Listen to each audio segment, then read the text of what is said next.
all the media that I see, the most typical face, a white European looking woman, the most typical face that you'll see across media. If you're used to those images being reinforced all the time, it's not that you can't find other races and other people attractive. It's that you don't really have repeated exposure to those faces, so you don't find them attractive. Because he wasn't doing anything for her, so she was getting confused. But he said the words, "I don't like her." No, he said I'm not attracted to her. Like, I'm not physically attracted attracted to her. He said I'm not physically attracted to her. That's exactly what he said verbatim. Yes. Oh, and this furthers my motherfucking point. Because when this furthers my point, because and so Huda can do this behavior, and people, because I saw a lot of people giving it up for her, you know, she needs to go sit on somebody's couch. She needs somebody to speak with somebody. If Chelly, who probably went through the same thing as Huda, had that kind of behavior on air, it just wouldn't have been the same. As a Middle Eastern girly, and I really try not to do this as much, but when I do see Middle Eastern representation on TV, since there's such little representation, I do think it's a little harder for me to not have those beer goggles on when I'm looking at them. Anybody has existed in rooms where you're not beauty standard and you're not expected to be desired in their room. You know what it is to have the people who expect to be desired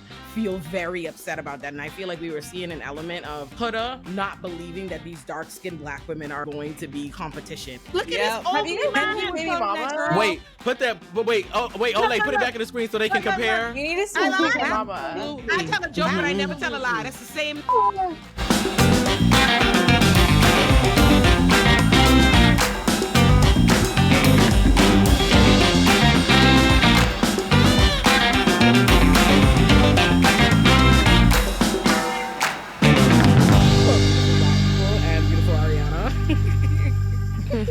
We are gathered here today to talk about Love Island because somehow this reality dating show has risen to the level of a cultural event that requires cultural commentary, because of what I'm going to go out and say is the injustice towards Chelly, Olandria, and I would say Ace, okay?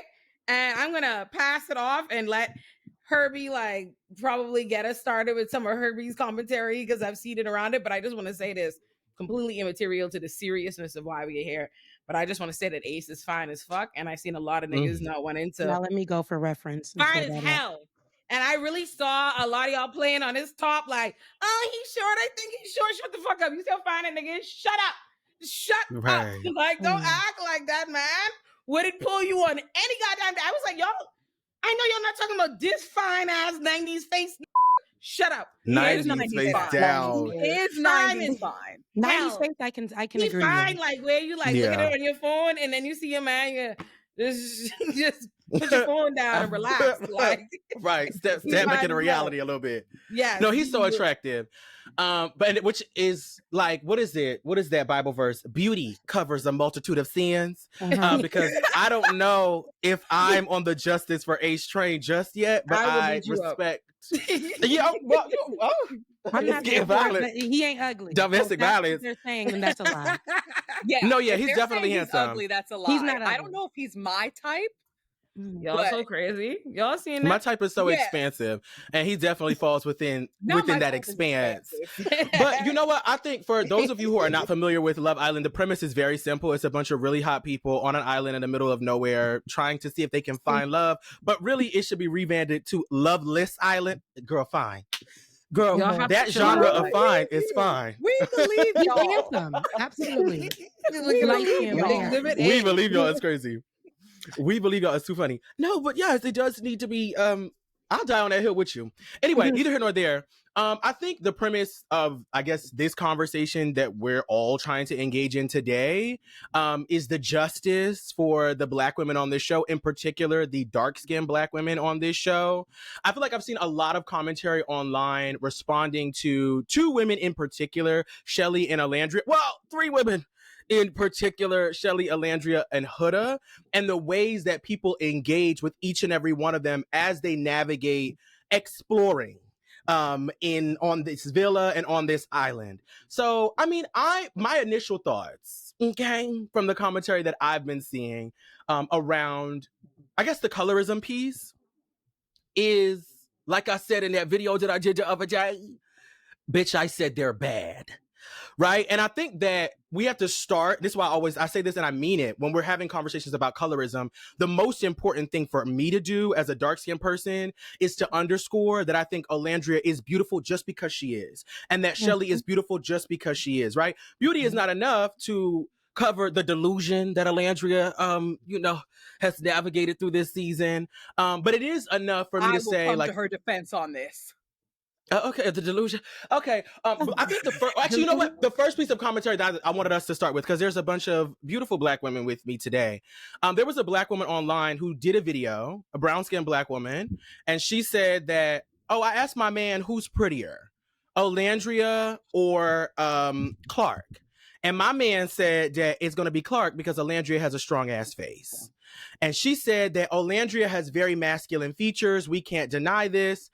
And I think that the ways in which other Black people and non-Black people have been engaging with Olandria, I don't think it stops at them viewing her as physically masculine. I think even though she is the most poised and feminine presenting person I've seen in the way of her stature, the moment she gets upset, she's aggressive. The moment that she voices an opinion, she's too assertive. And all of these things are associated with masculinity. So I'd like to hear what do y'all think about that? Like, you're absolutely right, because colorism and featureism are both a thing. So there's the element of them both being dark skinned. But when it comes to what the beauty standard is, right, and how much we're going to favor who is the closest to this Eurocentric, even once within it's only these two dark skinned women who we have to evaluate, we're automatically going to make the more masculine one the one who doesn't have as soft the features or whatever as Chelly, because that's what they're immediately going to do. There always has to be that gradation on who is the closest. How close can we get to it? And we're going to move beauty there. So that's very real. Also, I want to say that gal, like women like that, it makes me think of this time this woman told me on Twitter that my headshots needed to be, my professional headshots needed to be cropped because she asked her husband and he agreed that they were too busty. And let me tell you something, only a hating bitch looks to a man. Only a hating bitch turns to a man. And be like, hey, could you please do me a favor and validate the insecurities that I'm feeling over here? Something wrong with this bitch right here, right? Like, she not all that. Let me come now tell you. My man said it. You just brought it to the table. Please make this evaluation. And you came in and it's clearly not your man. You're not expressing it because it's your man's opinion. You're expressing it because it's your opinion. That's why she said, she has more masculine features. We can't deny this. She believes that that's a fact. And it's that's the thing that people do about like featureism and colorism and anti-Blackness. They treat these Eurocentric beauty standards as fact. Femininity, anything like femininity is this. Femininity is white skin, and if you're not white skin, as light skin as possible. And if you are dark skin, you need to be as slim, you need to be as fine, you need to be as this. Because I promise you, if either Chelly or Olandria weren't skinny with bad bitch bodies, they was not gonna give them their beauty. It have to be the darker you are, the more you have to in other ways get closer to this beauty standard. So yeah, I say all that to say you're absolutely right. Yeah. Well, yes. I don't know if somebody, but this is what I want to say, because I want to say this at the very top of the show. I don't want to talk too much about Hoodlum or I don't want to talk too much about Hoodlum on the show. And here's why. Ariana has points. I feel like, okay, you can dislike her. I just like, it's okay. Don't her fans call themselves the Hood Rats? The only reason why I brought it up is because I don't want to expound too much, because I've seen the way her fans talk about specifically Black people when they critique her. I just feel like, one, when we're talking about proximity to whiteness, it's a term that we use so often, and I feel like our corners of the internet. And I think that, and I have a theory, this is just a theory of mine, so I could totally be wrong. Because she is still a woman of color, right? And there is still very anti-Palestinian ideology rampant all across the world, but I'm speaking specifically in the US because that's where I'm based. And so I definitely think that there are people online saying crazy, I've seen crazy things that I would never condone because it's disgusting. Independent of that, I wanted to talk about how I feel like when we're talking about proximity to whiteness, one, some of the ways in which she engaged herself throughout that villa, or where she engaged other people throughout that villa, calling people out of their names. Jeremiah was the number one target. What we're calling crash outs. I think that there is a direct connection between the way that she was granted, from what I've seen, from the corners of the internet that I've seen, granted so much space to have an arc of redemption, right? Even though the arcs kept going up and down, up and down. Because to me, if there were to be a villain of the show, she would absolutely be it because of her behavior. Also, the way that the way she navigated Chris did not live for that as well. And I think that there's a direct line between the way that she was able to act and the way that Olandria and Chelly have remained so poised. They said in the Keke Palmer interview that everybody on that show said that they were the two go-to girls that they could come to and confide in, and they could be comforted by, that their energy was just very welcoming and warm. Why didn't we see that? That's a big question I have for production. But I think that the moment that they expressed themselves, when something just didn't make them feel comfortable, the audience switched on them and called them mean girls. And this is where I wanted to circle it back to the piece of proximity to whiteness, right? I think the ways in which whiteness has expanded in the imagination of folks who consume media, like the Kardashians, they're white, right? But they're also, what is the other piece? Like They're Armenian. Yeah, there's something else as well, right? Which is like, I don't know what race that falls under neatly, but I know it's like a spicier version of white, right? And I think that there's, I always say, yeah, I was gonna thank say you. Like, I think that there's, when I've said this before, that I think that race is mostly phenotypic. There's also the cultural piece and how you're raised, etc. But it's mostly when people see you, how are they going to identify you? They definitely see her as a woman of color adjacent to whiteness. Yeah. Because of, and I think the Kardashians taking up so much space in the beauty market and them having this, especially when they first came out, this white adjacent look, right? When we understand the way whiteness traditionally looks in our minds and in the people who were placed in the forefront of media, I think her fitting neatly in this white adjacent bubble gives people so much room and space, and to give her the grace that she was given to verbally accost people time and time again, to manipulate people time and time again, to be actually mean without holding her feet to the fire in a sustained way that they held Olandria and Chelly's feet to the fire, if that makes sense. Yeah, no, it makes perfect sense. I think as somebody who, and I'll just be the person here that says the least, but I think that as a person who just watched with everybody online, because I didn't watch every day with y'all, the people who watch Love Island, and I can say that I got a lot from daily from online clips, made me go through lots of Reddits, TikToks and all the things, and seeing the clips. But I think that even as somebody who did not, watch the show, I seen immediately the colorist conversations, and even from the interviews after the show, even from the clips, seeing, as you were saying, Irby, Olandria, or as she said, Olandria, that girl's name is Olandria, and Chelly sit there and talk to Keke Palmer and still have to present themselves in a way where they could not show any anger, or anything like that, or be anything but poised, because how social media in particular, would label them. And that came from the whole spectrum. And that's because they're darker skinned girls. Now, first things first, they are fine. That it's the whole thing. They're beautiful for Black women. Their features are beautiful for Black women or for dark skinned women. In reality, there are a lot of dark skinned women that look like that. People are trying themselves to bend themselves, all sideways, origami type things to find all these why are we now putting Olandria and Chelly against each other? Now talking about their beauty with each other. Now we're trying to do all of that. Who's more prettier? Who's this?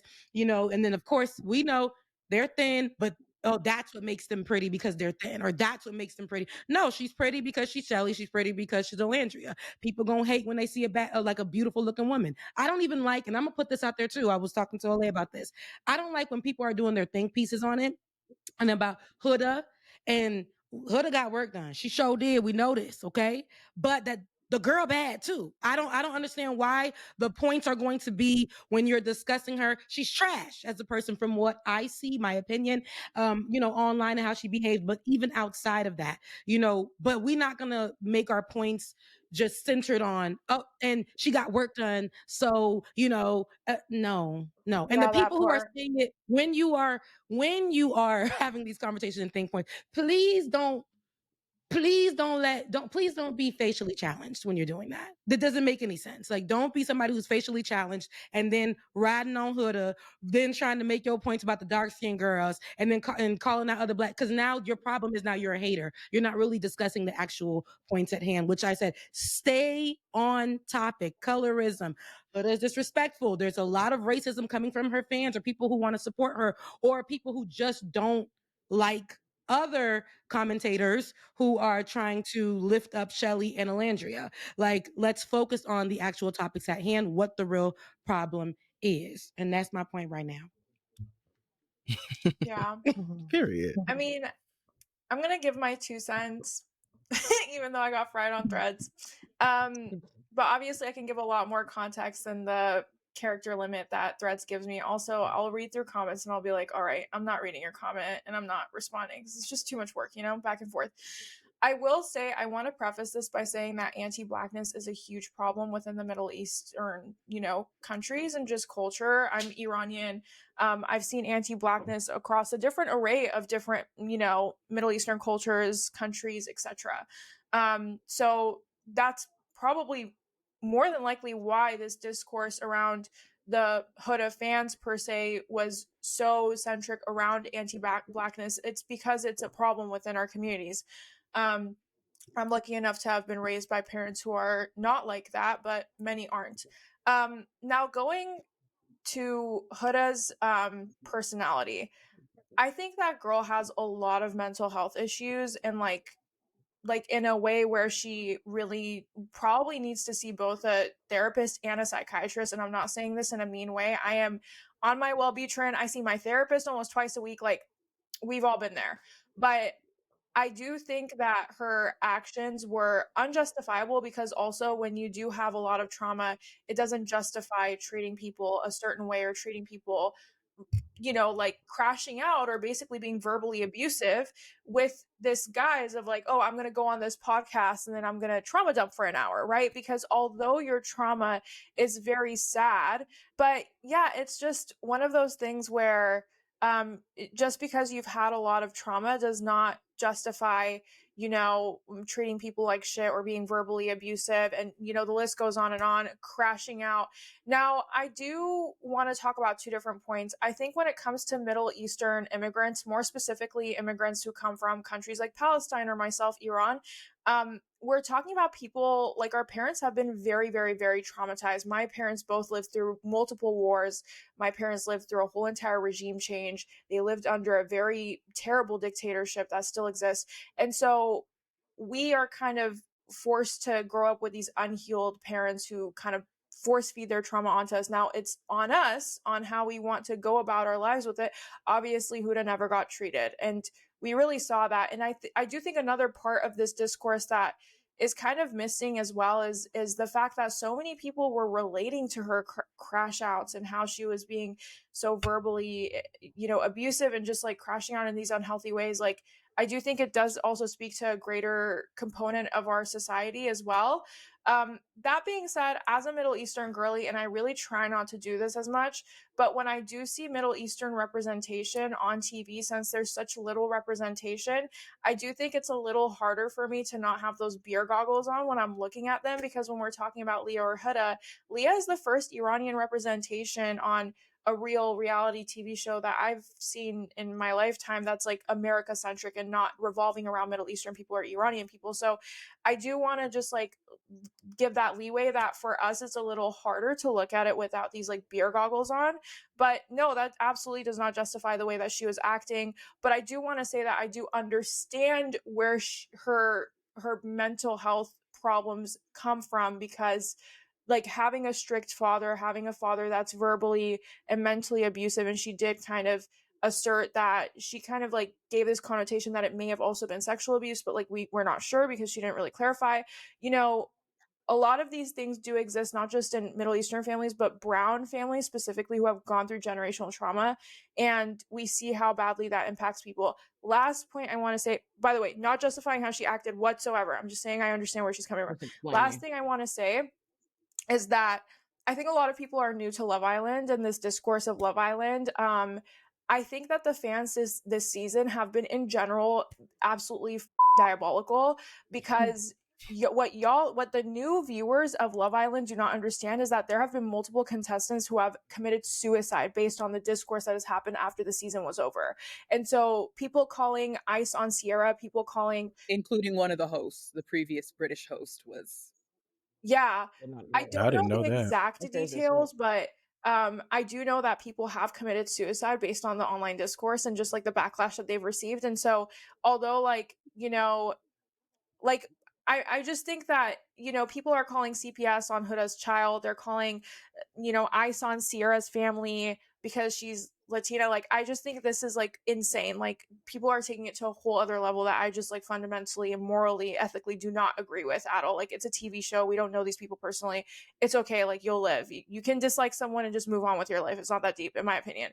But yeah, I do want to say that anti-Blackness is absolutely still a problem within the Middle Eastern community. And it's really sad watching Chelly and Olandria kind of navigate this space, because you can tell how much they are trying to, you know, because like when you're a dark-skinned Black woman on a reality TV show so big, there's such little representation that what you are representing is what you want to be represented, like what you want people to see in you and you to see in people. And it's just like so sad, because I feel like they have to act a certain way and be a certain way. Meanwhile, Huda can do all these different things. And like you said, Herbie, like get so many passes. So that is really sad to watch, but I just wanted to give my 2 cents. Thank you for listening to my TED Talk. I think you're absolutely right.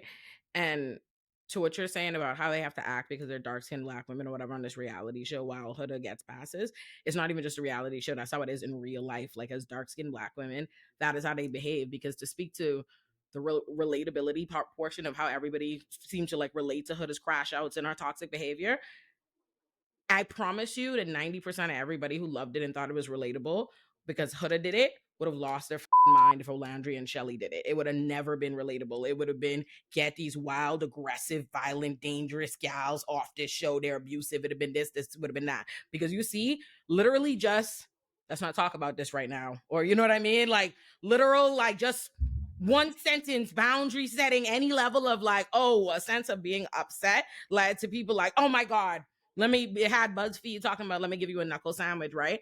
So to the point about Huda, I think it's not really so much about Huda. I think she's representative of a real problem to say, like, let me put it, I think there's an element of, in terms of like just Huda's treatment towards like Chelly and the gals, whatever, there is an element. And I think like anybody that's been a Black woman, particularly a dark-skinned Black woman, or just anybody that is existed in rooms where you're not the beauty standard and you're not expected to be desired in that room, you know what it is to have the people who expect to be desired feel very upset about that. And I feel like we were seeing an element of Huda not believing that these dark-skinned Black women were going to be competition and they were going to be who got the attention of the men. And I think that showed up in how she behaved and in how the audience that behaved. But what I will say is I've seen a lot of people to speak about like insecurity and how people talked about her. I want to echo like Rebecca's sentiments that I was always like, don't set a pan call like Al, not beautiful or not attractive or anything like that. And there's a level of, people are aware of beauty standards, even when they claim to not feel them or perpetuate them. Like, she's not going to say, oh, Chelly and Olandria are not beautiful because they're dark skinned, or even that might not even be what she believes. But people walk through life knowing what other people think and expecting to benefit from a certain privilege, like walking through rooms expecting to be seen as beautiful over the dark skinned Black women. And I think that showed up in how Huda responded to Chelly and them getting the attention she wasn't getting, and in how the audience showed up. But I want to underscore what Rebecca, I wanted to underscore what Rebecca was saying about how people came at Huda's looks and her attractiveness and all this and next thing. There's so much to be said here. First and foremost, that is a beautiful gal. And we do this thing where we can never compliment women without other women having to be like subjugated. Like, it's insufficient to think Chelly and Olandria are stunning. We got to say Huda isn't, or Huda is stunning and they're not, or Olandria isn't and Chelly is. It's always got to be some stupid shit like that, right? And we attach this like morality to, oh, you got work done or whatever, like this is a natural body and this isn't. And it's because we believe that there's only supposed to be a finite amount of people are supposed to have access to like beauty and the privileges that come with this if you bad or whatever. And we want to frown on people who like buy that access or whatever. But moreover, I want to say the gaslighting of Huda in like real time, and not in terms of any of her behavior in the show, just in terms of like her body and beauty image and what they keep saying is crazy, because you see people shaming her for having work done while in the same breath feeling the need to like pull up all the pictures of what she used to look like to like shit on her as not being attractive. And it's still like, looks like but more And you're importantly, also even if she saying didn't, that let's say, she's oh no, go Khadijah. no, I'm like, she looks like a Middle Eastern woman. So you're Yeah. then saying that she is ugly in her before, but when she got surgery to look less like that, to have less of a nose like that, while all of a also sudden she shaming is her for prettier. being insecure. Like I see all these things that are like Like focus fixated that. on Huda being insecure, right? And I'm not saying that she isn't, but there's this thing we do in society where we treat insecurity as like a personal failure. It's like, oh my God, I watched this whole video someone made explaining the real reason why Huda's acting like this. And their whole argument was that, well, Huda used to be ugly, or she wasn't a baddie the way that she is. seen Before that. she got there. We've seen that. It was like, oh, she wasn't a baddie, and so she didn't experience life as a baddie, and now she, now she might look like that, but she's still walking through life with the same. And maybe there's something to be said about whatever, but my point is, it's like you in the same breath that y'all shaming her, like, look how this gal behaves because she wasn't bad or she wasn't attractive, while not wanting to recognize and legitimize how we treat people and how this insecurity comes about. Like in the same breath that you're saying, oh, this is a result of something, you're suggesting that this is why she wasn't accustomed to this, she was being ignored, she was being this or whatever because she wasn't attractive. And so that's why this bitch behaves like this, while also never ever like validating how we have this like look at society that treats people like shit and like feeds them these kind of toxic beauty standards that show up in how she's moving throughout the room. So I'm just saying, it's like there's a complicity in how like a fostering of how these like the Hudas come to be, and why people find it so relatable and why they find these crash outs, because so many people are in a similar behaved society. So that's like the grace that I like want to give Huda in terms of how people are perceiving like her body, her actions, her this and in terms of insecurity and all of those different things. But I think my overall problem with Huda is, I think Huda is symptomatic of a bigger problem. It's like gals who you obviously do not find like the black women who embody like beautiful, or like they're not supposed to embody or be desired or be the attention or whatever, while also wanting to take the aspects of blackness that you find attractive for yourself, both physically and in how she's choosing to talk and act, while also wanting to be romantically involved in the black men, like with the black men, while also like moving in this very anti-black way towards the black women that you, instead of seeing as like people and worthy of the same kind of respect or whatever, you see as like competition. And also Huda is like also even a special added case, because I feel like normally in situations like this, you'll see them be away towards black women, but at least they're so busy fetishizing black men that they treating them nice. But Huda abusing the black men on the show too.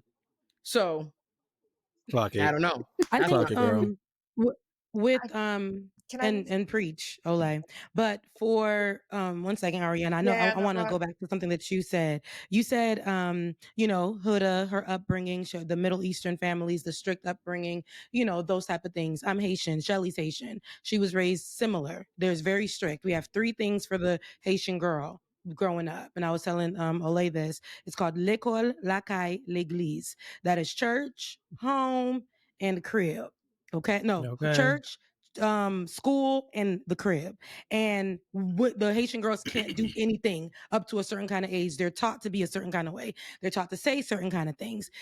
And they don't have as much freedom as the boys that they're raised with as brothers or cousins or whatever do. It's super strict, and sometimes it's for us to turn around and hate they behinds, but we Haitian, we can't do that. So but even for her to come into the household with probably, if they even compare notes, the same kind of upbringing household that Huda came up in.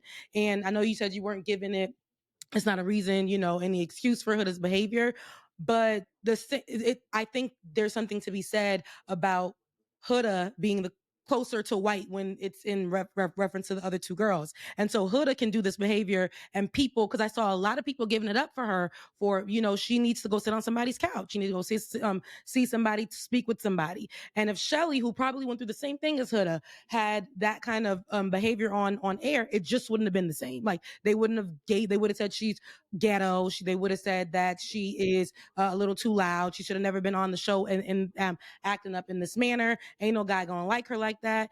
So she has to regardless carry herself in that type of way. I had one of my bosses, she was Iranian, and she used to say all the time, she knew that within her group of people, she was, where she's from was like Aryan race. So that's what she would say. She's like, so we kind of look at ourselves as the exotic, ambiguous people. So we know that we're received that way. When you see a Black girl, it doesn't present that way. So Huda automatically thought she was going to be the finest, the best, whatever, when she got on there versus these Black girls. So in her mind, she couldn't understand why she's walking into the room with this green bathing suit and it wasn't no eyes on her. Girl.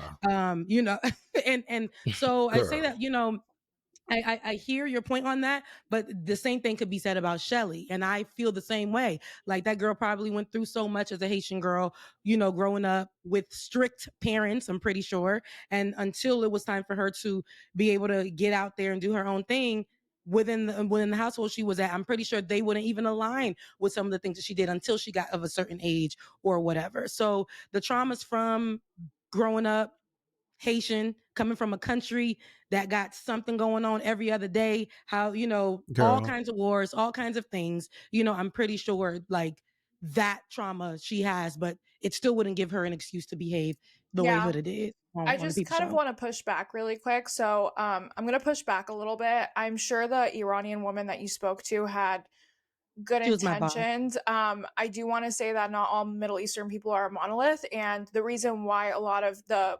older head Iranians believe that we are the true Aryan race and we come from whiteness is because of I can get into the history of this, but basically the king before the revolution really wanted to normalize Western just culture within Iran. And so he basically put it in the curriculum from K through 12 that we are truly European. And therefore, that's why we should accept the Europeans taking all of our oil, Europeans coming in. Like they basically banned the hijab. They banned being Muslim in public.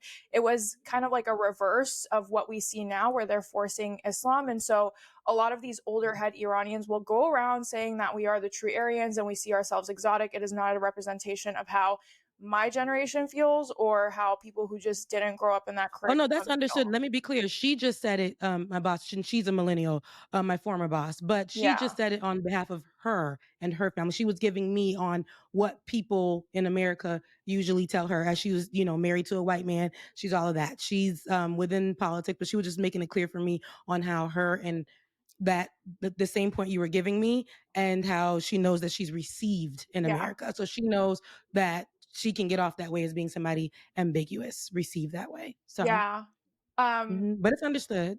Yeah, I just don't like.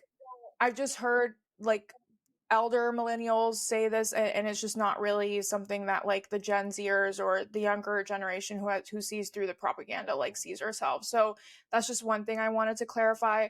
But also going back to the strictness, like I genuinely don't think Huda would have been able to admit on national TV that she's bisexual and she's dated women if she had, because it's just not accepted within art. Like it's just not a thing within the Middle Eastern community being bisexual. Like it's not. Neither is it in relation to like community. Like Chelly talking publicly about her being bisexual and her family being okay with it. Yeah, just in general, like that does not like I've never Chelly seen that is an happen. anomaly. Me either. Chelly is an anomaly in that. You know what I mean? I think that's a reflection of Chelly having like a great, but like in our let me culture, just Black people like are, I don't want us to think Black like people are incredibly homophobic. I was like let's not for a second think that like I'm not saying I'm not competing on who had a strict upbringing or who had the harder immigrant experience or anything like that. I'm not getting into that conversation. I just want to make sure I establish that Huda not being able to say that she is bisexual and Chelly being able to say it is the epitome of like an individual happenstance. The general Haitian or Caribbean or an of any persuasion is not having statistically not having a good go of expressing any kind of queer anything. Everybody was blown away that Chelly had them Haitian parents be like, oh, I was Girl, too. I think that is specific. I think it's specific. Well, I mean, I'm Haitian, Jamaican, and African American. And so I've experienced, and I'm queer. So I mean, and obviously everybody's experience is different. But my father was born in Haiti, came here as a young adult or like a teenager. And my father, and it's a little dark, but my father has told me how he saw queer people's heads removed from their bodies Yes. and on spikes as he walked to school. Yes. So and also this is never the oppression Olympics. And I don't think that's what we're engaging in. I just want to say that for the people who are going to be viewing this. I think that when you come from tyrannical regimes, unstable governments, right? Like that trauma does carry with you, right? Mm-hmm. And Haiti is not, a walk through the park, and I definitely wouldn't say the same is true for much of the Middle East, right? We want peace in the Middle East, we want justice for Haiti, all of the things, and we want, we want spaces for folks who come from these countries and these areas of the world to truly heal. But I do think that it is 100% true. When she said that, oh, my parents gave me that space, I'm like, the threats to my life. I haven't spoken to the Haitian side of my family since I was a child because of not like subtle threats or like veiled threats. No, verbatim, direct to my face as a child that they will unalive me in all of the ways in which they will do it. And so she is an anomaly to be able to say things about her queerness. Yeah. And also, again, with the proximity to whiteness, I mean, we don't have to, like, it doesn't negate her lived experience to say that because she is closer in proximity to whiteness, that she is able to, I guess, be well received, or she perceives herself as the beauty standard. Because that's another thing that I want to say as an aside from that. I feel like this show really offers us an opportunity to touch grass, right? These feel you in real life, right? Like Huda's a bad bitch. Sorry for her.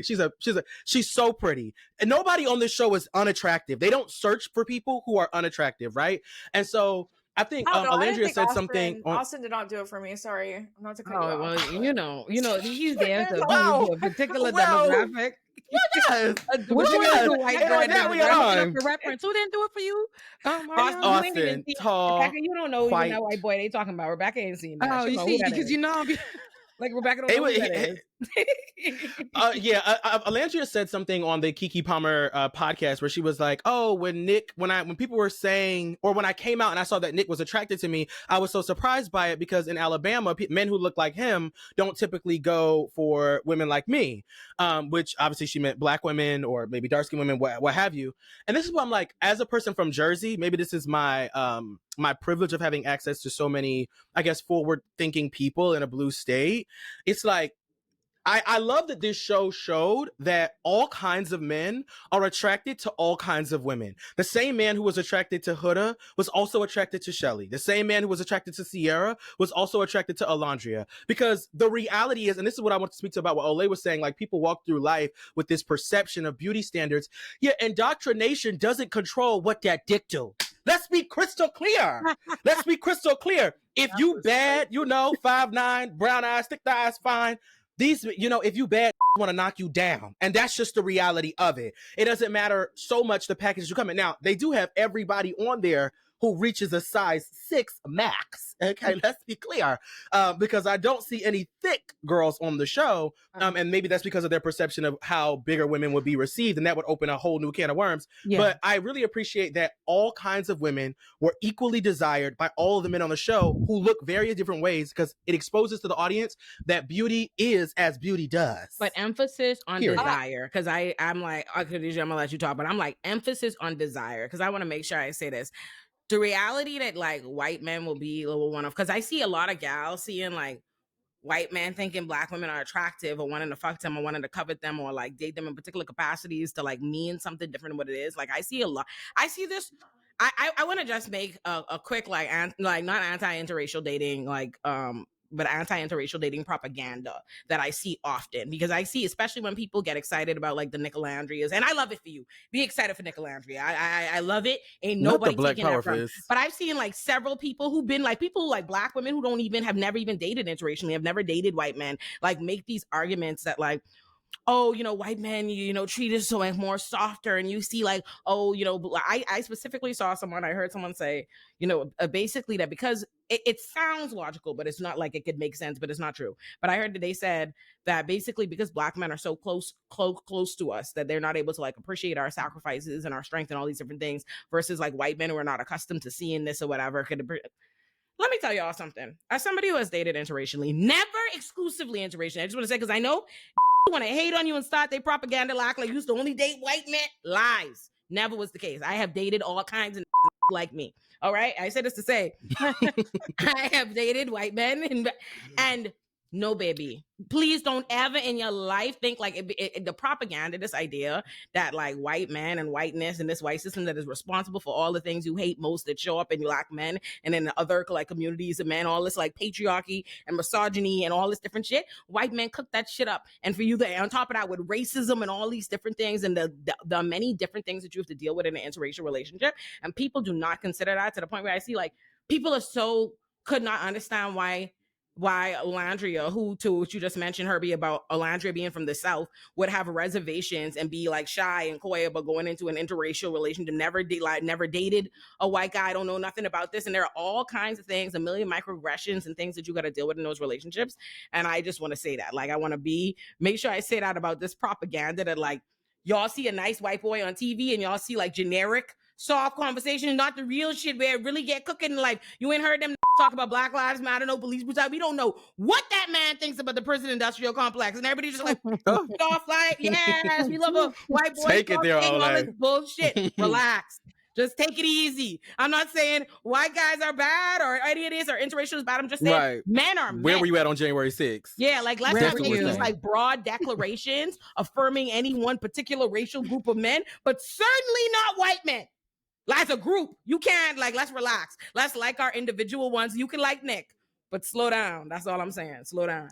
I just want to say something really quick. Like, did y'all? Yeah. I thought it was fascinating how Sierra was not phased by Olandria at all, because I'm telling you, if my man paired up with Olandria, I would be crashing. Like, I would be in the depths of that therapist's office, like, because there's just like that girl is a whole package. I would be down bad if I knew my man. You don't think she was like, it's okay. Black women are beautiful, can be beautiful or be competition, unless you live in a world where like we live in a world, gals live in a world where men literally will decide that attractiveness is light skin, that you are like, you're precluded from being like beauty or what they covet. Like, listen to the songs. These are gals who grew up in an era where by virtue of being light skinned of any kind, right? You Latina, you whatever person of color, whatever that you doing, you light skinned, you look better than them black gals. You are beautiful by virtue of. So where those black gals cannot even be like, it doesn't matter what they look like. I'm actually writing this in mid-production right now, talking about how as a kid,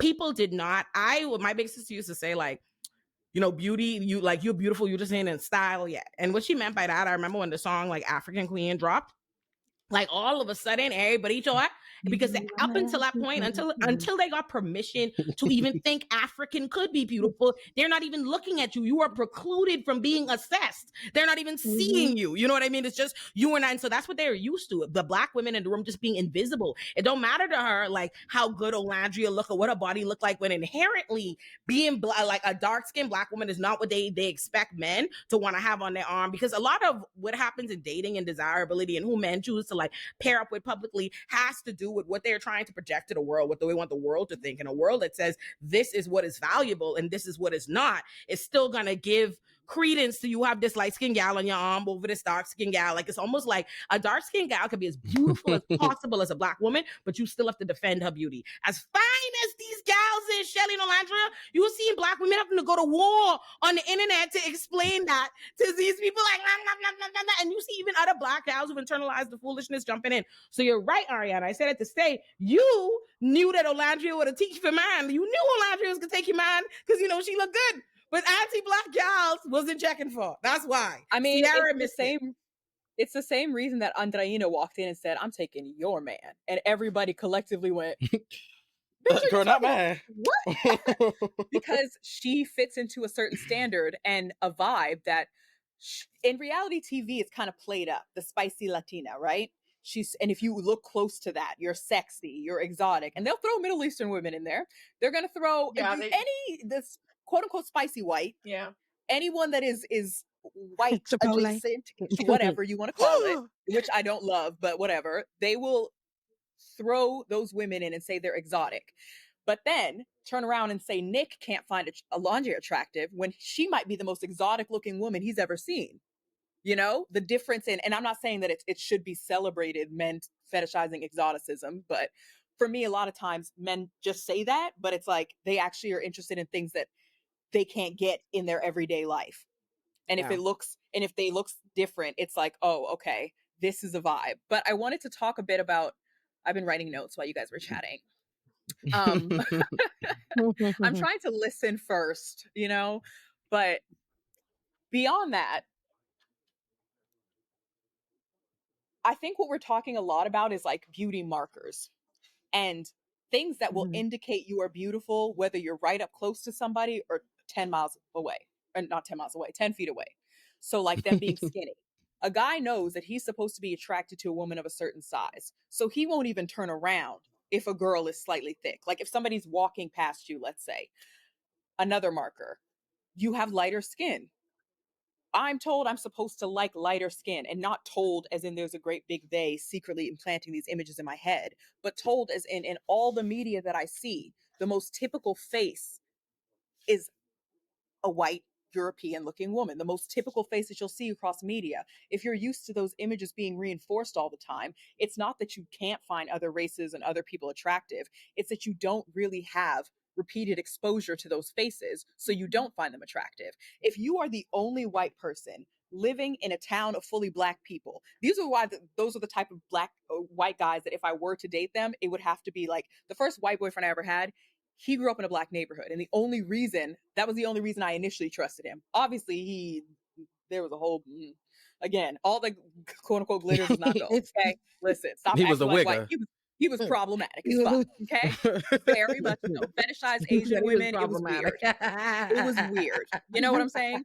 So, but like he grew up in that kind of neighborhood. His best friend was black, so I felt a level of comfortability with him, especially being in Canada at the time, because I was like, bro, I don't date here. My first 3 boyfriends were Gambian because I was like, I can't, this place, no thank you.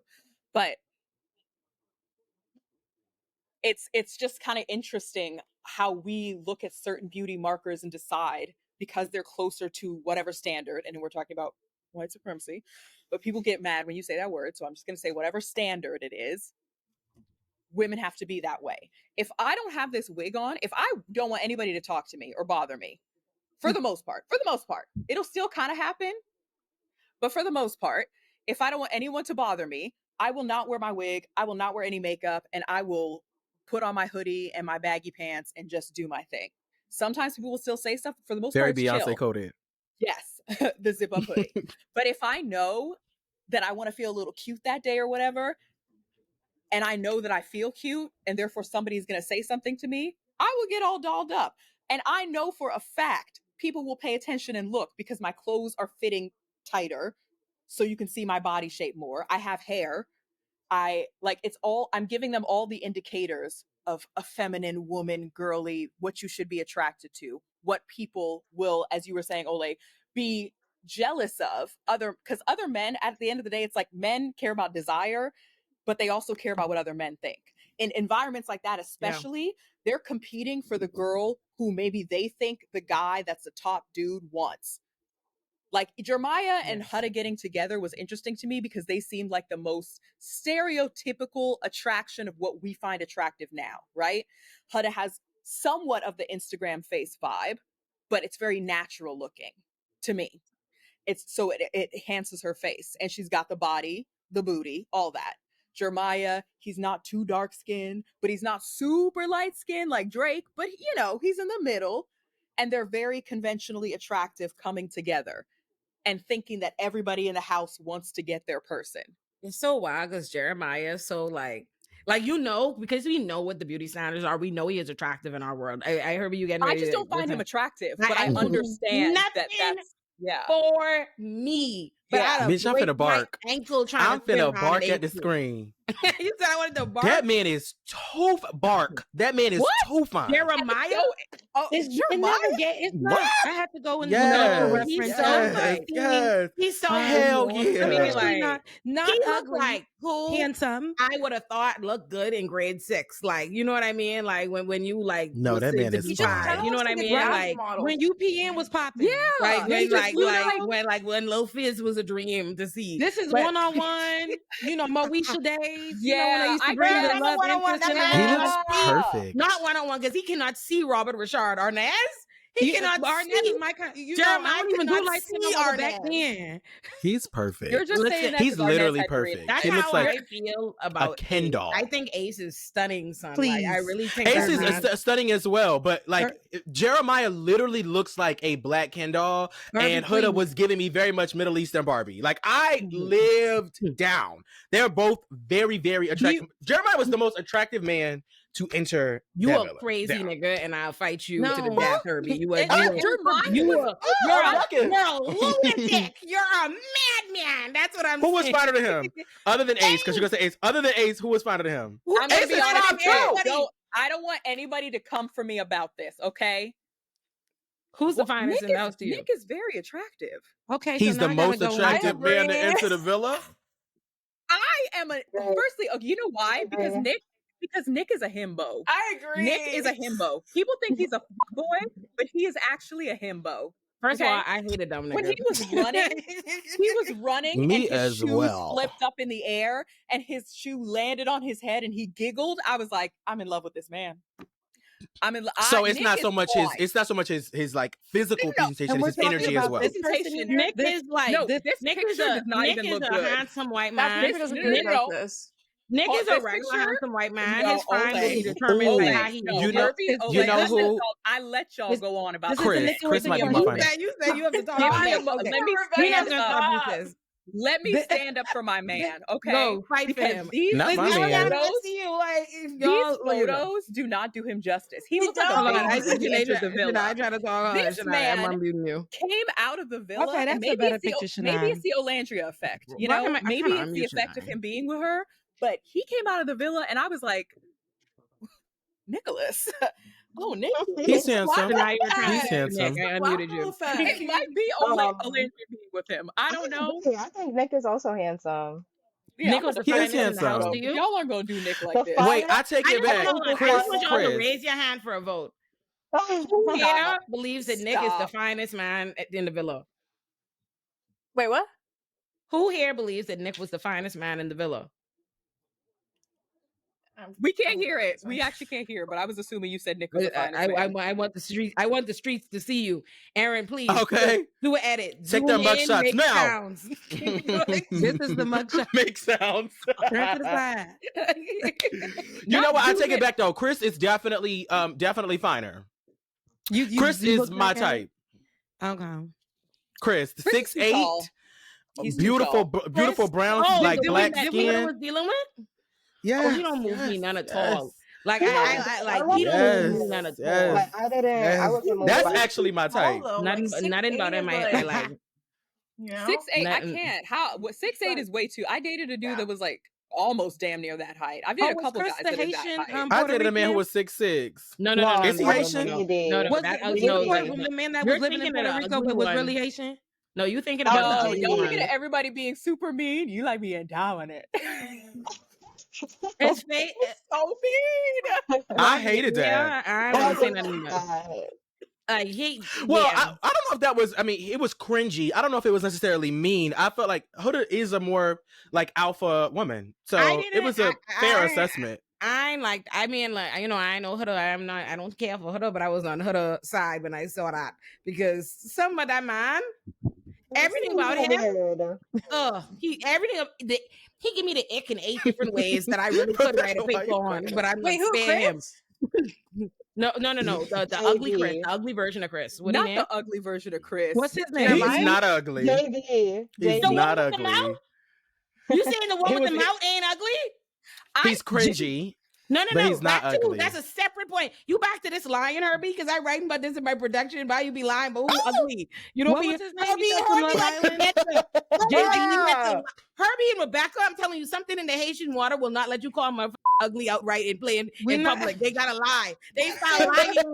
They are What, your Rebecca liars. camera off? Let me turn my camera off as well. Oh, damn. Liars. Like, Girl, first of all, hold on. Let's walk this back. Hold on. There was something that I wanted to bring up. Oh! Miss Sierra, come to the front of the class. Uh-oh. Real quick. Come to the front. Oh. Now, this is where I'm going to have to defend my girl Sierra. You gotta be crazy. Shocker. If you think I'm not going to be doing backflips behind me and this man, this is why I think the production of the real villains. The whole premise of this show is you and me and you develop a homegirl situationship, right? We homegirls, right? Me and this man get very, very, very close. And this speaks to something that you were talking about earlier, Olay, about insecurity. I feel like this show creates a context in which the people who are in it are made to look crazy by folks in the villa, by the production edits, and by the audience. You're made to look stupid. You're gaslit. And the gaslighting is reinforced on multiple different planes when you express, or it even looks like you have an inkling of insecurity. It is so natural to fall in like with the guy, to get intimate with him, which I think is ridiculous that you when it's people right next to you, left and right. Oh my God. That was crazy. Jesus. Multiple times. That was too much for me. Multiple. And it was for 30 seconds each. Jesus Christ, girl. You could have just took a little bathroom break. But my thing is, if we're engaging in intimate activity, and then if I feel like the whole time your eye of desire was on someone else. So for those of you who don't know, Sierra made a post on her Instagram where she said, there's a trend going around like, you look happy, right? Well, people will say like, someone will say you look happy, and then they'll add context to why it is that they really are crazy happy or why they look happy. Yes. And well, hold on. Hold on. It's a layered or nuanced text. So I feel like on one hand, what she said was, it said, you look happy. And she said, thanks. I took a trip to Mykonos after being on a reality TV show where the guy I was with never really liked me and really liked my friend instead, or like my best friend instead, something like that. The first part was where I survived the villain edit on a reality show. The villain edit, right? Right. So, right, the villain edit was crazy. You didn't get a villain edit, and also calling her your best friend or your friend in general. I'm like, you just met this lady 3 weeks ago. This is where I feel like a bullshitting gal trying to make herself the victim. Right. No, I mean, on all of those fronts, I agree. On the front of her saying she got a villain edit, that's ridiculous. You are a marketing professional. This is what you do for your job outside of here. You knew exactly how to respond, how to speak on this platform, and it showed. It bled through that you felt very PR. It just gave very PR.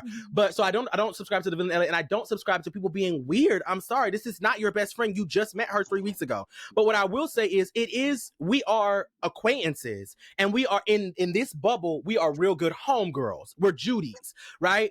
And so she has every right to feel a way about the man that she was literally sleeping with.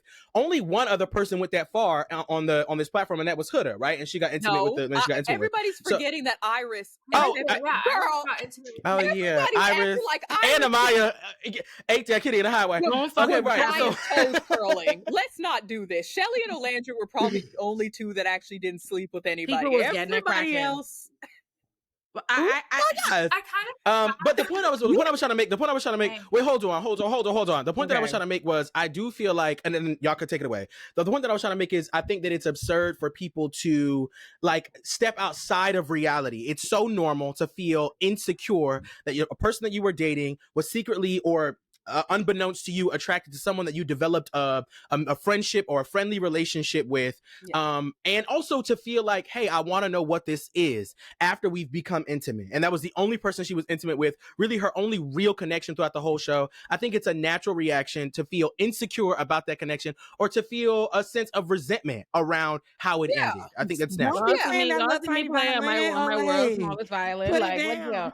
Listen, as somebody who was once a 20-something-year-old goofy bitch myself, for sure, right? Like I like, yeah, let me say this. Let me make sure I put on for 20-something goofy bitches all around. Like we've been there. Like I am not Drag disputing me. that we all can understand and relate to the idea that you had feelings for who didn't like you and you gave pussy to a that didn't like you, and that ain't gone out of the way. But that does not make, you can have those feelings, all those things can be valid, but it does not mean a crime has been committed against you or you need to be running your motor. Ain't nobody doing that to you. You going on a dating show looking for, you going there looking for gal. It wasn't you. You got kicked off for saying slurs or whatever the fuck. You're gone now. One of the other bitches on the show, who's just a bitch you know on the show, is not your bestie. One of them other gals on the show gonna get with you, and there's no need for, when you already look crazy on the internet, you don't get kicked off the show for saying slurs.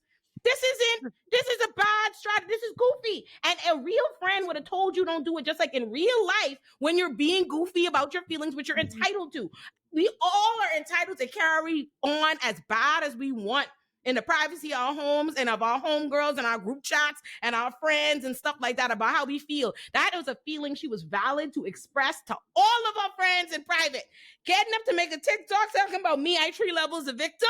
Sit down, Miss Mamas. No, and like, no, I'm so, but I appreciate that strong defense, Herbie. That was the best she was going to get. That's the best representation she could have got on this internet. No one else. But she was embarrassed. She was embarrassed in public, though. Go ahead.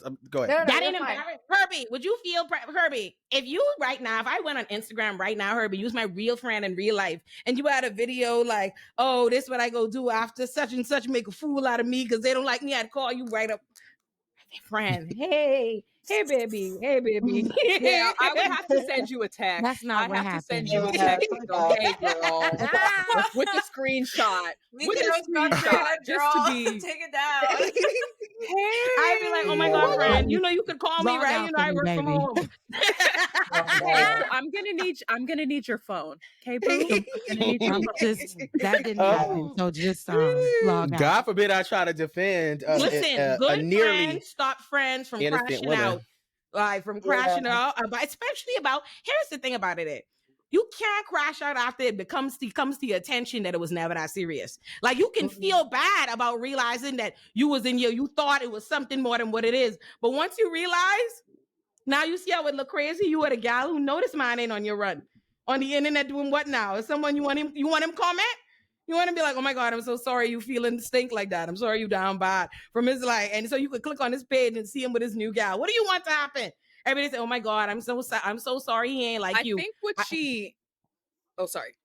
No, you go, Khadijah. I was done I talking think shit. what she wanted to happen, and Ariana, I don't know if you were gonna get into this, is like that people would see the way they were treating Taylor, maybe they would also treat Nick that way. Is a speculation that I have of like, oh well, Taylor let Olandria alone. Taylor did this, that, and the third, blah, blah, blah. But the difference, I think, Desirability is that ain't dragging well, Nick. Nick could never get dragged like Taylor just off the string. He don't look like Taylor.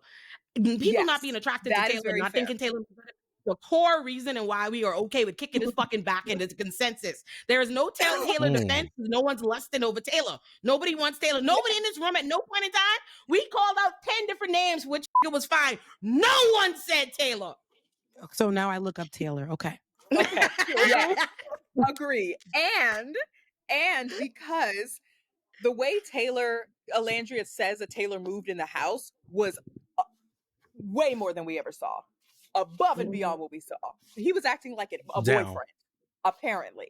So Olandria looked crazy. Nick, I thought that it was edited. They did him dirty. Taylor actually looks better out of the villa than in it. Anyway, Nick, girl, sis, everybody knows. Girl, I don't care. This is crazy. This is wild. Okay. But with Nick, that is how I identify moving forward. Video of him and Sierra on their date, and she says, are you saying I'm your dream girl? And he says, mm-hmm. And I thought that it was edited, right? I thought the producers were trying to do the same thing they did to Olandria, right? Make Sierra look crazy. Mm-hmm. But in this case, I actually don't think the producers were doing anything. I think Nick actually moved the way he did, and Sierra refused to see it. I agree with that. But also what I wanted to say is that like I do listen, I don't know any of these people personally, okay? I'm just someone that talks shit on the internet and watches TV shows, so nothing that deep, okay? But I will say the way Nick was moving, I feel like he gets distracted very easily. Like he was with Yes. Bella, and then he saw Sierra and he shifted, and then he was like, Like a "Oh, himbo, Olandria," and Mike. then he immediately shifted. Nick Like, has ADHD. Like, This like, man wants to do everything. purely based on how he moved in the villa, and purely based on that, like, I would genuinely be surprised if he truly locks in with Olandria and stays with her, because like this man was just like, I know this isn't exactly what Peter Pan syndrome means, but he just kept like jumping left and right, like different girl, like that one new shiny person comes in front of him and he's out, you know what I mean? So that I will say I felt him slightly mature. And again, this might be the Olandria effect, right? Because his mom even said she brings out the man in anyone. His mother said that. Like, I think there was a sense of maturing slowly throughout the villa that I at least saw. He seemed he calmed down a bit maybe while he was there, and being there for 6 weeks, never knowing what time it is, being woken up at whatever time, you don't know what day it is. Maybe that just subdues you. I don't know. But my hope, because I'm a yearner, I'm a lover girl, okay? Listen. When I see two people look at each other the way those motherfuckers look at each other, even though the next day they tried to tell us that we were crazy for seeing it, I said, Girl. look at that man's eyes. Look, twinkle. even if it was in the moment, right? Even if it was in the moment or for a few months, right? Whatever time you spend with somebody doesn't invalidate the feelings that you have for them, in my opinion. Yeah. Right. So I the think show, Olandria has. I think Olandria has expectations, and it's very pronounced. It's very upfront. Sierra didn't have very clear expectations. She was very malleable. I think she had a big desire to be liked. Yes, I feel like also Nick is very immature, and so I do not think that he matured in the span of a matter of weeks. I think that because Olandria has expectations and Sierra did not, I don't think that she didn't have expectations. She didn't announce or profess or even non-verbally communicate strong and sternly enough what it is that she desired. Olandria tells you, I'm a slow burner. I like a man who's gonna be not conservative, a man who's going to be more traditional and masculine and all these things, where it's kind of laid out what she wants for you or how she expects for you to behave like a gentleman.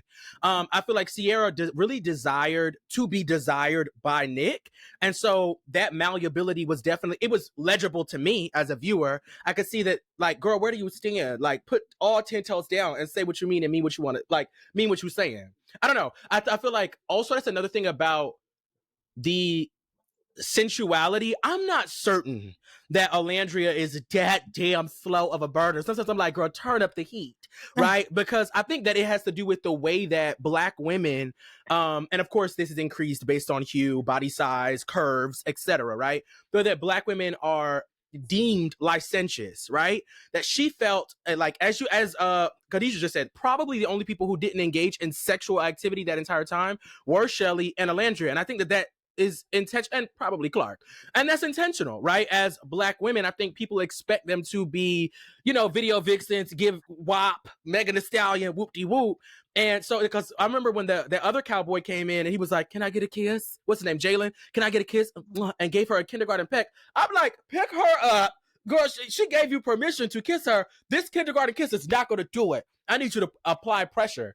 And so that's another piece too. Like, when people are saying when you raised the question, Khadijah, why isn't Nick getting the same critique that Taylor's getting? It has a lot to do with whiteness, because whiteness covers a multitude of sins. But also it has to do with the way that Taylor, the way we watched, and this is why I say the producers are also evil, villainous, the way that we watched Taylor breadcrumb. It wasn't the same. Like, Nick, when he was with Sierra, presented like he was all about Sierra when he was in her face physically. The way that he complimented her, when I felt like Taylor did not. I'm like, bitch, you can't see what I see so clearly. This I want you, and I still feel this way, even though there's things missing from the edited.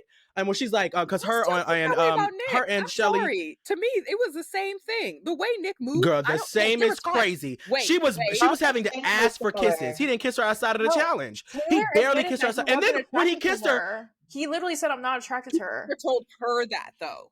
He never told her. Wait, where did he say that? What interview? No, he said that really said early it on to his friends. He was like, "I'm not attracted to Olandria." Period.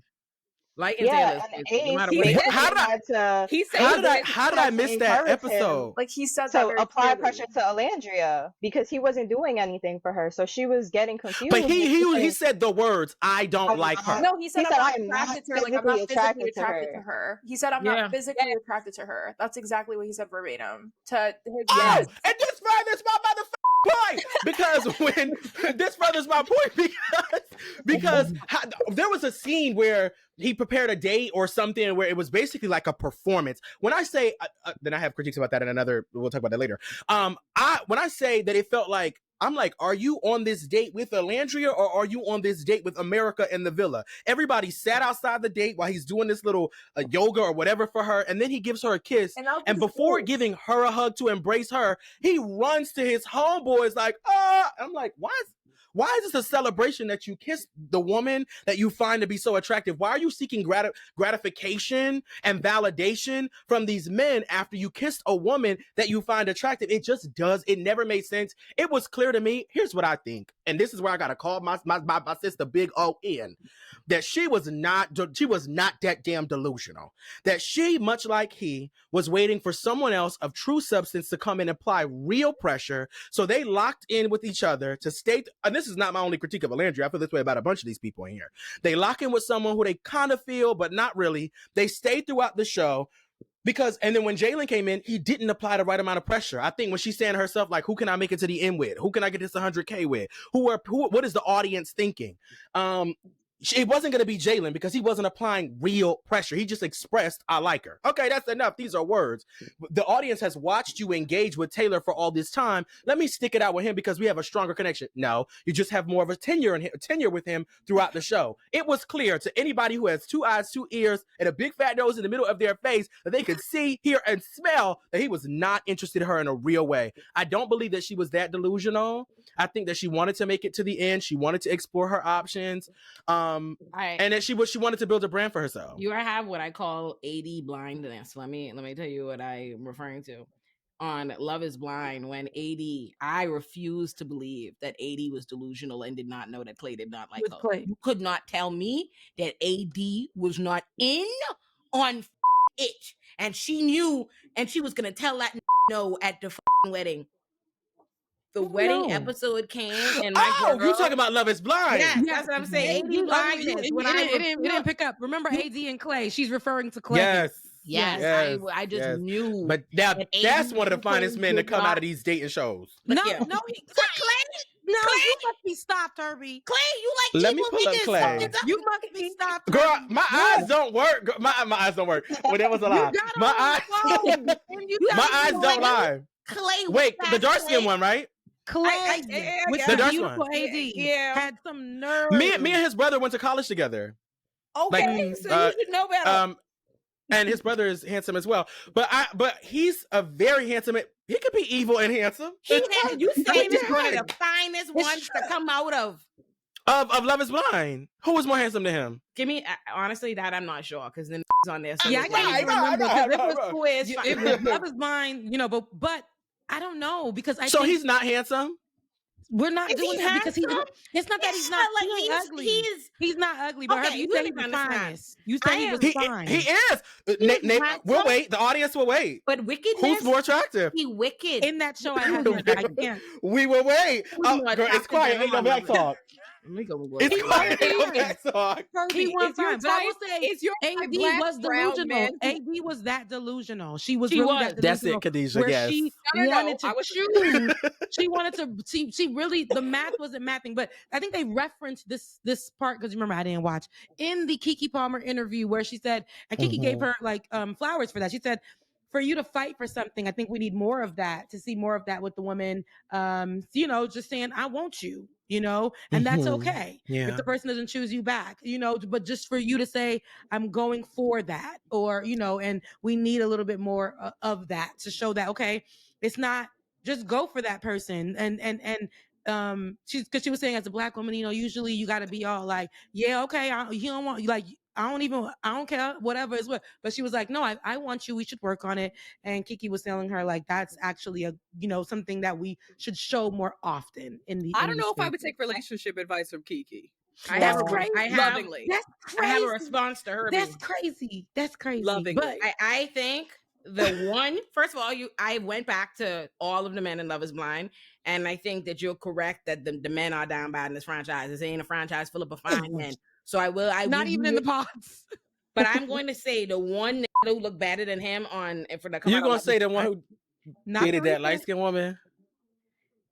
light-skinned Wait, just show me who you're gonna say. Brad. Say what you're gonna say. Brad, who married Tiffany. The one who did it. yeah, He's yeah, not. He's such a now. Hold on. I'm gonna He's- say that Marshall is still super tall, cutie. honey. Marshall is Marshall is cute. Marshall is cute. Marshall is a cutie. Marshall. Brett Okay, is, Brett. No. I knew he was gonna say Brett because here's my thing about Brett. As a total package, he's a much more attractive person because he's a nice person. He's a self-made man. Yeah, all the he good was things, nice. right? That's nice. But He was still- but if they both just walked into the bar, okay, it's something about I grew up around Clay. Caribbean niggas. Miss Thing. I grew up around wicked Caribbean who have like a Yes, like I think energy that's what it around is their for me. spirit. And that's Clay, yes. like the wickedness. Clay walk in feel and it. you know a villain soundtrack is playing. this is what I'm saying. Like there is a sense And I and a love presence my about baby. this. Look at him. That's the No, word. playing with me. You can Stop see the it. Stop playing with me. skim scammery coming out of his mouth on mute. I get it. He's evil, but he's fine as shit, No, and he's okay. more fine than Brett. Herbie. Girl, look, actually, This Brett is is your right there. type. Mug for mug. Let's go your mug for type. mug. Your type. is Let's go black mug and for brown, mug. Conventionally attractive men who are only And I love my interested men in who are light-skinned Caribbean women. African. Y'all see Yes, Brett? you hear? Hold on, Herbie. Kadisha was reading you. I need you to Girl. hear it. Kadisha, No, I want to. Read No, I'm Herbie intentionally ignoring Read Khadijah Herbie saying that my again. dating fucks. read Herbie again. That was a good Yeah, reference. because Herbie. was it Jeremiah has a type. Jeremiah has a Latino. type. Not you hitting with the Olandria report. and Clay have the same type. Clay has a similar type. So for me, I just sense a darkness about those types of men. Like that's why Jeremiah. Right, when that's he how I walked like in, him, I real was like, dark. In the spirit. God. And that's why that's the problem. Okay, but are we going to admit that Clay is the most attractive person to No, come no, no, out no, of that we're not. franchise? We're not. there's I the think thing of Brett- like somebody becomes But more he's attractive not the bad more they looking. talk, That was and a then good there's the video. thing of Video. somebody We becomes just less went- attractive when they And talk. let's We be just real. went mug for mug, girl. We just went mug for I thought Clay was mug. fine in the get go, right? In the beginning, I thought that he was a handsome person. I thought he was a However, wicked flim flamming skim scammer with who ankles when was he out. started to show Go those all in Caribbean parts. man ways, and I love those men. I only date those men, Caribbean and African. That's all I do. But Wicked those Nick- people, listen. he's a handsome man. You He just and got something Herbie, about again, him. this is back to the Haitian water. Y'all both like wicked. You both like But I said wicked Brett. niggas that you vetted. I said Girl, Brett. I'm just saying, girl, we have to be honest. I'm okay. One thing I'll say, I do think that beauty is physical, but there's also an experience component. And I agree with you guys that Brett is the more attractive person, all things considered. But again, I can't consider that he's a sweet man when he's across the bar, right? All I can do is see beautiful 6 foot God, you dark No, such a you skin. man. gotta Like, you're you gotta such use a your man. intuition more, All Herbie. that's He said you drink my way over. Brett energy, you Herbie? can tell. Brett energy give like I put in savings regularly. And y'all can smell that energy across the bar. Herbie, no, that no. heat him is that heat him is Yes. taking over The right way now. he carries You know what? We gotta do a whatever your paywall exclusive version is, and I want to see the you did, and I want to know who's walked you through the mud and why your energy ringers didn't go off then. Listen. I'm just gonna say, before I retired to CJ Yeah, my last my roster before CJ. Don't play with me, okay? My look Right. good. My look good. Right. Oh, that's okay? true. CJ's handsome and he's a good person. Sure is. So this, that's like, yeah, you lucked out, right? Like CJ, Brett, these are the kind of men you marry. But when we're talking about Berry Hill, we're talking about Berry Hill. Yeah. First Miss of all, Lay. Seriously, in my First of all, older age, y'all in my looking at the- younger age, at 35, I auditioned for 35 yesterday. But before that, Right. I would have just walked, the way of Clay, but Brett, Because he's more fun. Brett across the bar for me. And I probably will be the one applying the pressure. And Brett would have to, because every time I throw it, they catch it. So Brett would absolutely catch it. That's the Leviticus. And That's definitely that's that. Leviticus But 31:12. Clay would catch it, throw it over the next place. Say, oop, oop, oop. You got to be quicker than Yeah, that. no. And I don't want to deal with that. I And that's would- what Clay did to AD. And AD I was know a wicked delusional nigga because who she don't like a wanted that. dark skinned woman 15 miles away. I know a man don't gotta say nothing. No one gotta say nothing for It's me to know. true. I knew Clay didn't have a goddamn interest in AD or any woman similarly situated to her. Clay ain't never once told like Al she was a beautiful gal. He Like, liked her he couldn't even ass. make eye contact with her. The most he could say is her ass fat, and that's it. Clay was on the altar talking about that ass fat. Like, could not say anything beautiful. He was There was Not a before similar God. man. There was a similar man to him on that marriage show on I want to say Lifetime or whatever. But that when they're married at first sight, there was a man in a situation just like Clay, and the woman, she had a beautiful body, right? She had her townhouse, she had a good job, and he's like, I make money, trying to be flashy. He was about 5'7", right? And that ain't even 6. And he just want to walk around, and he had sex with that woman on the first night, and she thought, because it's my husband, I'm going to fuck him. And she did that. He went in the people, confessional right outside the hotel suite and said, it's just not doing it for me, but yeah, I'm gonna go back in there, try again, and see if it does it again for me. But she got a fat ass though.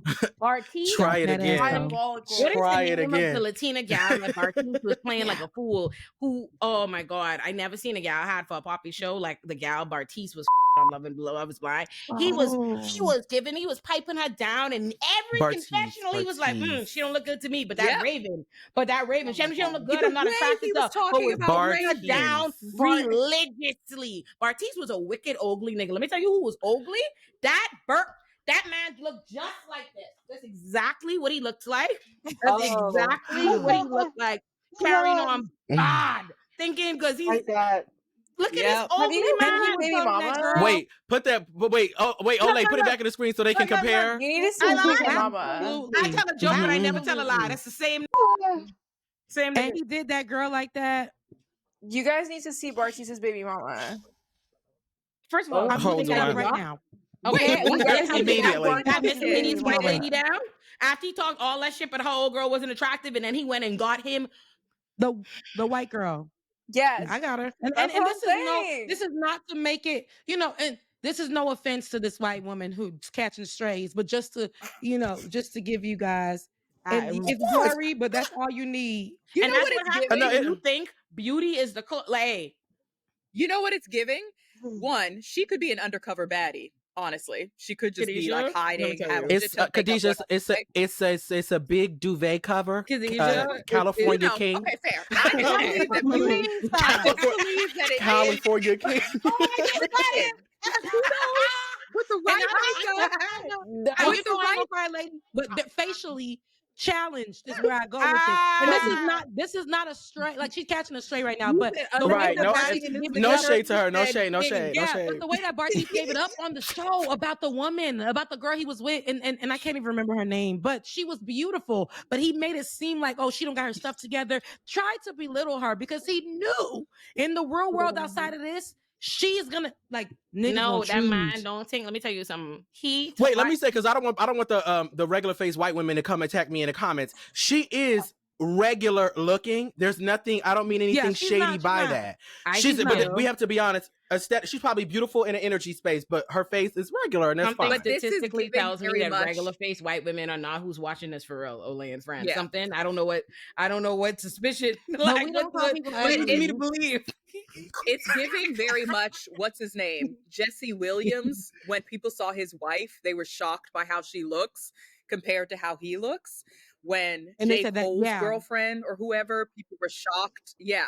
People do this often. When a man is with a woman that they don't think is as attractive, and I don't know if it's more so man when they're dating a woman or the other way, because more of the times than not, I see online, Herbie, you talking about show me your dating profiles and blah, blah, blah. Because I like energy, some of the people that you're going to see in my past look busted. And We've all been there.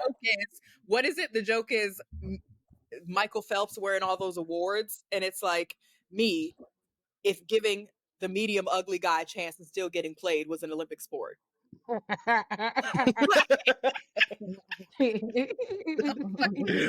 Period. Truly. Like, anyway, I don't know. Physical beauty is not even atop my hierarchy of people that I'm dating, right? If I'm going to be very honest with you, I am like a deeper. Yeah, Right, wait a minute. Ariana, you better get him. Ariana, what are you doing here? Ariana, what are you doing here? The whole entire list on why we are not attracted to Clay, and all you were backing in on was Clay's attractive. All I care And about backing is in. And backing in. Okay? Okay. Well, guys, I said marry, kill. Clay was definitely not on my marry status. He was in one of the other categories. But I'll allow you to do the math. All of that. That's an interesting difference, though, that from the onset, even if it's just seeing someone across the bar, you're thinking about all of that, not just the momentary, I would hook up with this guy. Not all at when all I when I see a man across the bar, I'm thinking, what's the most expensive drink that I can get him to buy me? That's what I'm thinking when I see a man across the bar. Then I think, oh, this man is handsome. But honestly, though, I'm being so serious. Let's really back into the reality of who I am as a person. Seriously. The physical aesthetic does not matter so much to me, right? I think for me, I'm looking for a man of God, someone who can allow me to be in my femininity. I'm Not a man of God. Olandria? Was that is you with the pop the balloon with like specifications for your thing? I want a man of God. I want a God-fearing But man. men be on there saying the same thing and then be like, but she got to know how to pop like pussy every 3 days, you know, or every 3 hours. But she got to be a believer. Like, and she got to make sure her soul Let me is stop. right. You know, I don't know what God is going to bring me. Listen, Hurry, you got your preference, and that's okay. The looks for you will matter, and that's okay. Your preference. No, for real. No. For real, what I really want is the kind. No, y'all got me keying. I'm so serious. What I really desire. What I really desire is a kind man and someone who can match my sense of humor. Okay. Someone. Okay, well, you know We what? don't even believe you. Justin. Like, stop what you're doing and listen up. You just watched a video on one of my channels, but the Olandria is huge, and I want to tell you what everything is and how to find it. The Olandria has 6 channels. On the YouTube homepage of any one of those channels, every single channel in the Olandria is featured at the bottom of the page, so you can always easily find them. Okay? Remember I said that. Don't say I ain't tell you how to find it. Subscribe to my main channel, Olandria, to find my Olandria Productions, which are my long-form video essays and also all of my backlog of content. Subscribe to my second love child, Olandria Pop, for my weekly video essays analyzing my favorite TV and movie shows and characters. Olandria Pop also has its own Patreon where you get all of those videos uncensored. Subscribe to my channel, Olay Friends, for my podcast, Olay Friends. New episodes of Olay Friends come out every Sunday at 1 p.m. Eastern. Subscribe to Olay Chill for new episodes of my podcast, Olay Chill, every Tuesday at 1 p.m. Eastern. And also, both Olay Friends and Olay Chill are both available on streaming platforms like Spotify. Subscribe to Olandria Bites if you want my takes but you don't have an hour to spend. Subscribe to Olandria Politics for my political analysis and my State of the Union type addresses on my show O Squared. And last but not least, subscribe to my Substack Olandria for my written work.